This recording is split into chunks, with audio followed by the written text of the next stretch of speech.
j'ai fait un bouquin sur la mode, parce qu'en fait, pourquoi je fais un bouquin sur la mode? Parce que je m'habillais pour rentrer dans les boîtes. Et comme j'avais pas un rond, il fallait que j'ai l'air moins pauvre et plus smart que ce que j'étais réellement. Donc on allait aux puces, et on essayait avec un budget minimum de savoir acheter les fringues d'occasion les plus belles possibles. Donc je suis devenu par là même un spécialiste de la mode, pour pouvoir rentrer dans les boîtes pour draguer, tu vois, c'est des mécanismes très simples, tu vois. Et Sociologie du dragueur, c'est la continuation de ça, c'est-à-dire qu'à un moment donné, c'était, on ne fait rien, qu'est-ce que c'est que le but de la jeunesse? C'est baiser des belles gonzesses, et donc on apprend le métier, c'est-à-dire la drague de rue. Et puis à un moment donné, je fais ça pendant des années, et puis comme j'avais fait un succès avec les mouvements de mode, je me suis dit, tiens, il faut bien que je fasse quelque chose pour croûter, je vais faire un livre sur ce que je sais faire, c'est-à-dire la drague, et je fais sociologie du dragueur. Mais là où j'ai un côté un peu qui me dépasse, c'est que j'aurais pu faire un guide de la drague, tu vois, un truc facile, simple, la drague en dit le son. Et je fais un bouquin qui est un bouquin de philo, un bouquin de sociaux, incroyablement ambitieux, difficilement lisible, tu vois. Je mets la barre très haut, quoi, tu vois, c'est ce côté, c'est ce qui me dépasse un peu. Et, euh, et puis surtout, après avoir fait ce bouquin, je peux plus draguer, quoi, tu vois.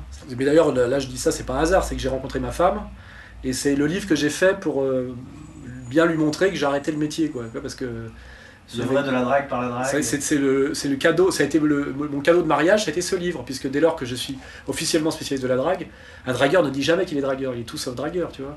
Donc là, j'étais complètement repéré. Et d'ailleurs, pendant des années, ça m'a coûté très cher, parce que j'étais le spécialiste de la drague, l'ignoble dragueur des médias, et pour les filles, c'est le monstre, tu vois. Elles sont obligées de te repousser. C'est-à-dire qu'il y avait aussi un côté pervers, c'était je m'étais mis le handicap maximum, tu vois. C'est ce côté que j'aime bien, qui est la course au handicap.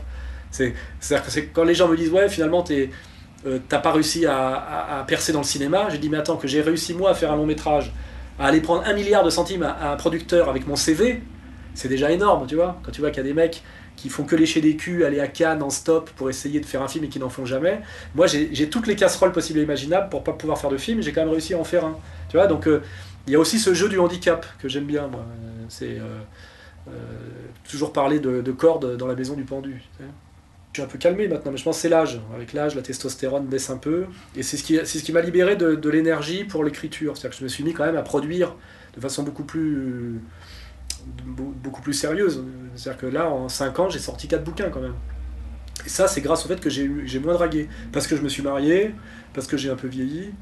Parce que c'est vrai que pendant des années, la drague m'a pris pratiquement tout mon temps. C'est-à-dire que c'était. Il y a un côté addiction, hein. C'est une drogue. Hein. D'ailleurs, dès lors que. Je vois très bien le truc, c'est que la drague et l'héroïne, c'est des vases communicants. Hein. Quand tu dragues moins, tu te drogues plus. Quand tu dragues plus, tu te drogues moins. Tu vois, il faut qu'il y ait. Tu vois, il faut que. C'est là, il faut qu'il y ait l'un ou l'autre. T'étais dragueur héroïnisé ou... Non, non, mais je veux dire, si les périodes où j'ai pu draguer, j'avais un tel manque existentiel qu'il fallait que je le compense, et il m'est arrivé, si tu veux, de tomber dans certaines addictions de produits interdits dont je ne parlerai pas. Mais c'est comme ça que je me suis rendu compte que j'avais été un drogué de la drague. C'est-à-dire qu'en réalité, c'était totalement pathologique. Hein. Il y a pas, ça me dépassait totalement. Et que ça m'avait empêché, de toute façon, de faire une carrière normale. Puisque je me rappelle, j'ai eu certains rendez-vous. Un jour, j'ai un rendez-vous avec une agence de pub, la CLM BBDO, tu vois, pour être engagé comme planeur stratégie à 45 000 balles par mois, tu vois. J'y vais, et sur la route, je vois une belle gonzesse, je lui parle, je la suis, je vais pas au rendez-vous, tu vois, alors que j'avais rendez-vous avec le big boss, tu vois. Et ça, tu vois, c'était plus fort que. Et ça m'a sauvé d'une certaine manière, parce que sinon, j'aurais pu devenir un petit compte publicitaire comme avec BD. Et non. Une forme, justement, comment t'as pu concilier ça avec juste 20 ans de drague, enfin je sais pas combien d'années de drague t'as passé pour faire ton échantillon statistique significatif? Ah bah là je parle de toutes les meufs que j'ai réussi à emballer, mais je te parle pas du nombre de meufs avec lesquelles je me suis grillé, parce que je me suis mis à parler de politique alors qu'il aurait pas dû, tu vois, il aurait pas fallu. J'en ai foiré beaucoup aussi, hein. Mais je le savais, tu sais, je savais exactement la faute qu'il fallait pas faire, et parfois je la faisais. C'était une question de. Ça dépendait du manque, tu vois, c'est une question de testostérone, tu vois. Mais souvent, ouais, j'ai fait l'erreur, mais en connaissance de cause. Parce que tu sais très bien les sujets à pas aborder avec les filles. Quand je me faisais chier avec une conne super belle, mais vraiment très très conne, et que j'avais honte de désirer à ce moment-là une conne, à un moment donné, je lui faisais comprendre que je la prenais pour une conne, ce qui était une erreur totale. Mais ouais, effectivement, j'avais ce sursaut moral, tu vois. Ça m'arrivait pas à chaque fois, mais ça m'est arrivé. Ça m'est arrivé où je luttais, où j'étais moi-même mon propre ennemi, tu vois. Je foutais en l'air toute ma technique. Tu vois. Ouais, c'est comme ça. Et du coup, bah, je rentrais chez moi lire, tu sais, parce que quand tu rentres, t'as pas baisé, t'as la haine, t'as une énorme énergie, et je me jetais sur un bouquin de philo marxiste, tu vois. Tu vois, donc il y a aussi ça, tu vois, la femme et le livre, tu sais. Garder un peu de libido pour lire. Ouais, oui, bah oui, c'était vraiment. Pour moi, il y a deux choses, il y a le livre et la femme, hein, qui sont vraiment les opposés absolus, quoi. Et d'ailleurs, il faut équilibrer les deux, hein. Il y a les mecs qui ont 100% livre, 0% femme, ça c'est Althusser, quoi, tu vois. C'est des cons, tu vois. Tu peux pas être intelligent si t'as pas connaissance du réel et bagage théorique, tu vois. Il faut en permanence garder les deux en contact. La femme et le livre, pour ça, c'est parfait, tu vois. C'est le réel, tu vois, le réel, et c'est ces deux choses associées. Si t'as la femme sans le livre, t'es un bourrin. Si t'as le livre sans la femme, t'es un espèce d'ange perdu sur Terre, tu vois, mais t'es pas un homme, tu vois. C'est-à-dire que tu produis du concept pour te protéger d'une réalité qui te terrifie, tu vois ce que je veux dire. Et j'ai connu des mecs comme ça, tu vois. Et pour moi, c'est Althusser. J'en parle dans le bouquin, pas par hasard. C'est-à-dire qu'à la fin, le mec, il étrangle sa femme, il tue sa femme, tu vois, il devient fou, tu vois. C'est pas un hasard, tu vois, ça s'explique. Parce que je pense qu'à la fin, il comprend qu'il est passé toute sa vie à côté de la vie, quelque part, et que finalement, c'est un couillon, quoi, tu vois. Et pour moi, c'est vraiment une œuvre médiocre, Althusser. Il ne restera rien, tu vois.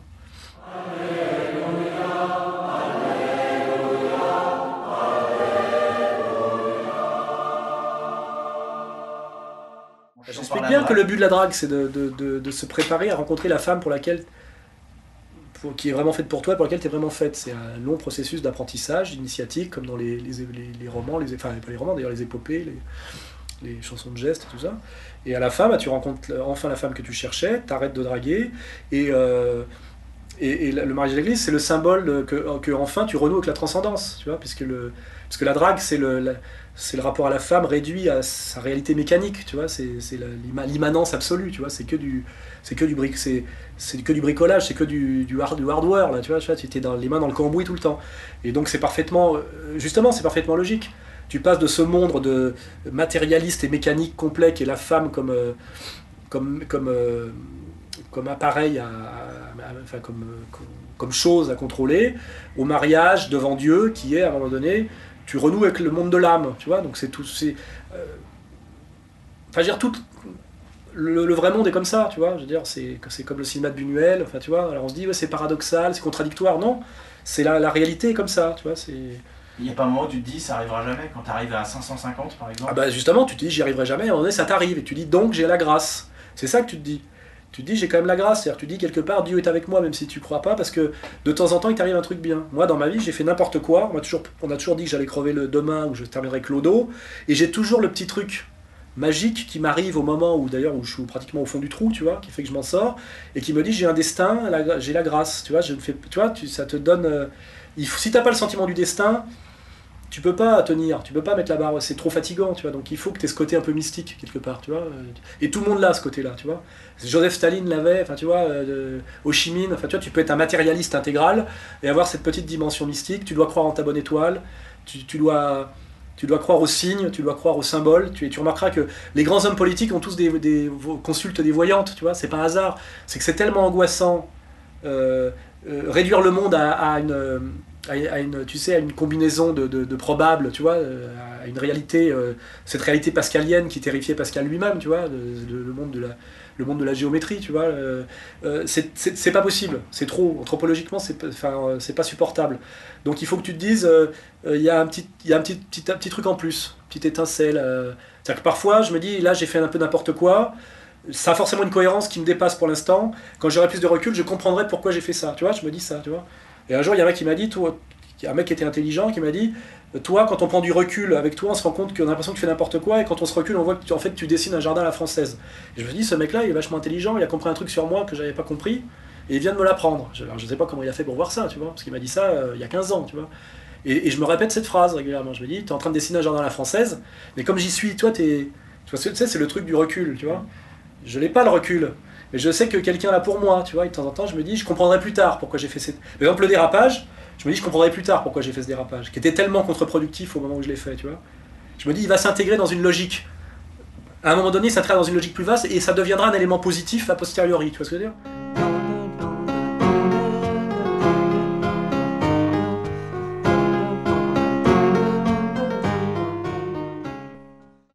Jean-Louis Coste, ouais, c'est un camarade, c'est marrant, c'est un type, on est copains, quoi. C'est Jean Rouzeau qui me l'a présenté il y a des années déjà. Et là, j'ai vu qu'il avait une embellie, parce que Sorin de Flammarion a publié Grand-Père, là, son bouquin. Ouais. Fayard. Ah, c'est Fayard, bien, ouais, il a changé. Enfin, c'est Sorin, en tout cas. Et ouais, c'est... Il y a des points communs, ouais, avec...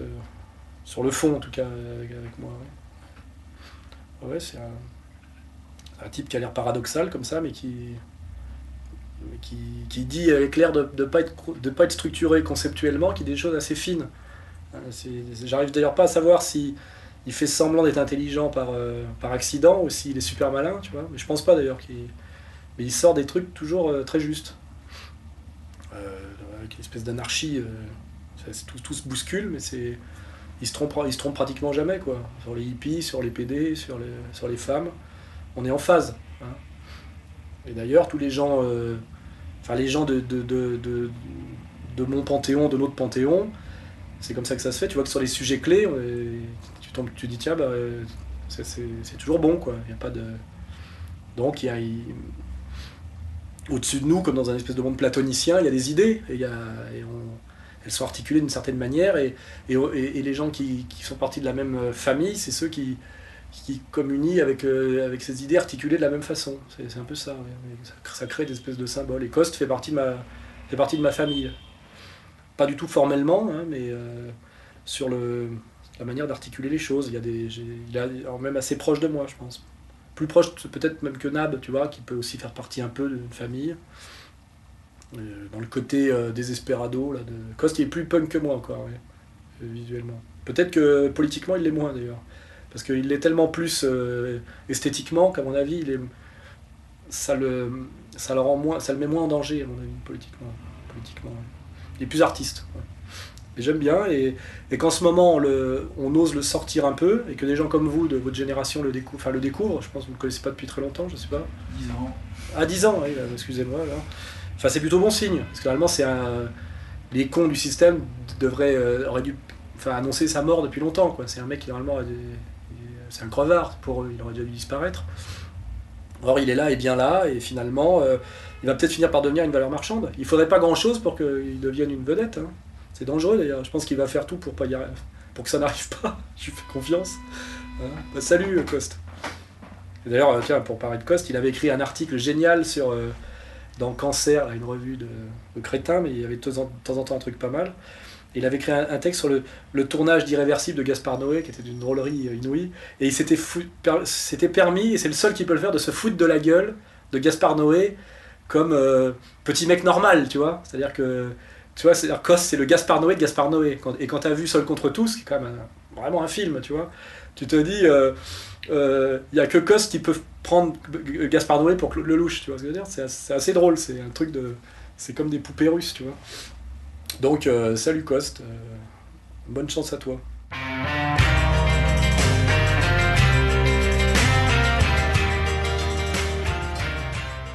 Bah, moi, j'en suis venu à la socio, je vais te dire un truc, parce que quand il fallait vivre sans rien foutre, il n'y avait pas 36 boulots. C'était que des boulots d'escrocs. Il y avait photographe, tu vois, avec clic clac merci Kodak, tu vois, ça permet de draguer des filles. Et il y avait publicitaire, enfin tu vois, les mecs qui allaient vendre du concept à la pub. Et moi j'étais malin, tu vois, j'étais un peu doué pour les idées. Donc, et comme j'étais branché, je me suis mis à aller vendre de l'analyse, tu vois, sociologique. C'est-à-dire que j'ai fait ce boulot-là, moi, tu vois, de conseil en communication, etc. Parce que c'était ce qui demandait le moins de matériel. Ça consiste à passer sa journée au bistrot, à regarder les tendances de la rue et à faire des synthèses, parce que j'avais l'esprit pour le faire. Et ça a donné Les Mouvements de mode expliqués aux parents, qui est le premier bouquin que j'ai écrit, que j'ai coécrit avec un certain Aubalc. Lui qui l'a surtout vendu d'ailleurs, moi je l'ai écrit. D'ailleurs depuis il n'a jamais réécrit un livre, le pauvre. Moi c'est mon 9e. Donc je me suis retrouvé faisant ce livre comme un gag avec lui. Et puis on fait un best-seller. Donc d'un seul coup, je suis intronisé par le système, sémiologue, spécialiste de la mode, des signes, etc. En réalité, c'est presque un hasard. C'est que j'aurais pu continuer, si j'avais pas fait ce bouquin par boutade et parce que je m'étais accoquiné avec un universitaire un peu arriviste, tu vois, qui était plus travailleur que moi quelque part, je serais peut-être resté à faire ces mêmes analyses au bistrot, tu vois. Tu vois, à la Diogène, tu vois, Tu vois, il y a une dimension socratique, c'est que le passage à l'écrit était pas du tout gagné d'avance. Moi, j'ai un mec qui faisait une faute d'orthographe par mot, et maintenant je fais une faute d'orthographe par ligne, tu vois. Tout ça c'est fait par hasard. Culture de la rue, quoi.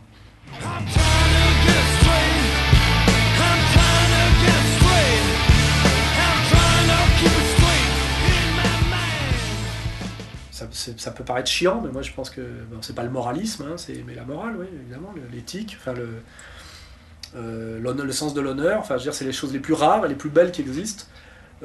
Quand Dieudonné s'est fait passer à la moulinette chez Ardisson et qu'il m'a pas lâché, quand moi on m'a dit tu peux revenir s'il suffit que tu lui chies dessus et que je l'ai jamais lâché, c'est ce qu'il y a de plus émouvant au monde.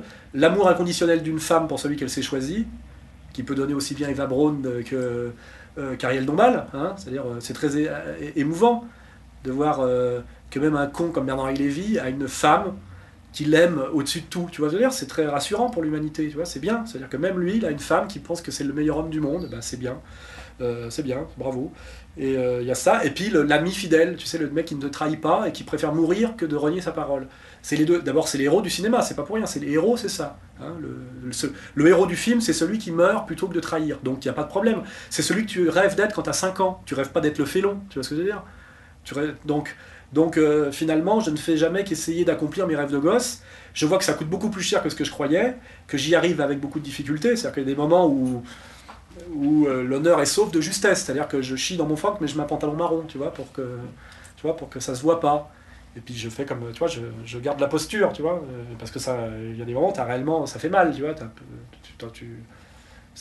Faut pas croire que c'est facile, c'est pas, tu sais, comme dans les films de KPDP où tu ferrailles comme ça. Non, en réalité, t'as la trouille, tu prends des coups, c'est douloureux, mais c'est pour ça que ça vaut quelque chose, parce que c'est difficile.